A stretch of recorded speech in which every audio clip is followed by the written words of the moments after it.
Christian Dubois, bonjour. Bonjour Valérie. Quel bilan depuis le début de l'année de l'activité commerce chez Cushman et Wakefield? Et puis peut-être pouvons-nous également aussi parler de stratégie?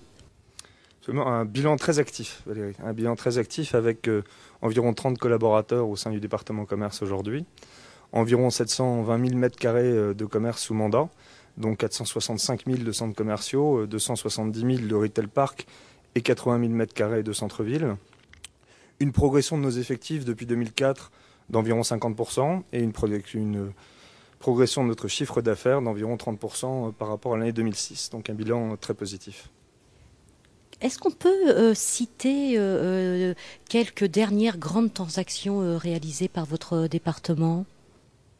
Absolument. Nous pouvons citer aujourd'hui deux magasins Esprit, l'un place de l'Opéra, sur une opération développée par Ophéréim, environ pour 2500 mètres carrés, et puis le flagship store de Esprit sur les Champs-Élysées, au numéro 100, dans une opération développée par Generali. Nous pouvons également citer une belle transaction dans le domaine du luxe avec Barbara Buis sur le 62 Faubourg Saint-Honoré, immeuble propriété d'AXA. Et en termes de valeur, on peut en parler un petit peu? Les valeurs sont un sujet un peu tabou en commerce, c'est toujours extrêmement difficile, donc la réponse est non, nous ne pouvons pas en parler, car à contrario peut-être de l'immobilier de bureau, en immobilier de commerce, nous sommes soumis à une grande astreinte de confidentialité. Et des transactions dans les centres commerciaux et les retail parks?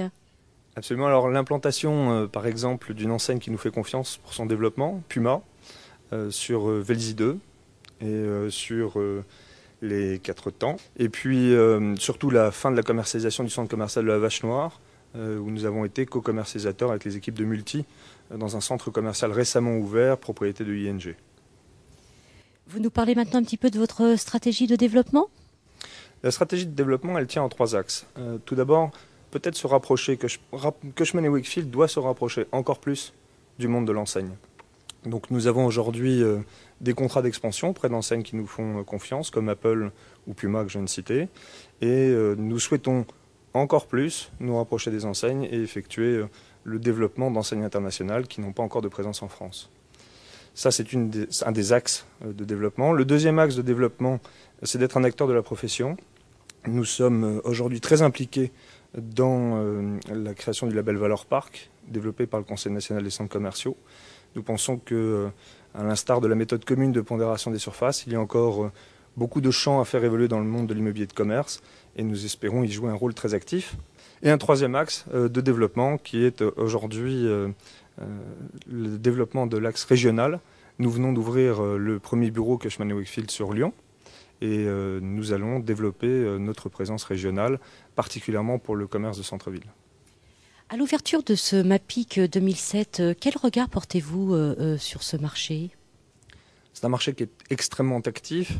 Alors, il peut s'illustrer à travers peut-être 3 chiffres. D'abord, la production de centres commerciaux sur cette année. 350 000 mètres carrés vont être livrés à la fin 2007. C'est un marché extrêmement actif en retail park. 700 000 mètres carrés de retail park seront livrés à la fin de l'année. Et c'est un marché également très actif en centre-ville, avec des valeurs particulièrement dans le secteur du luxe, qui peuvent atteindre plus de 6 200 € le mètre carré zona, les premiers mètres carrés après la façade, sur des artères comme l'avenue Montaigne ou la rue Saint-Honoré. Vous donnez des prix finalement. Bon MAPIC, Christian Dubois?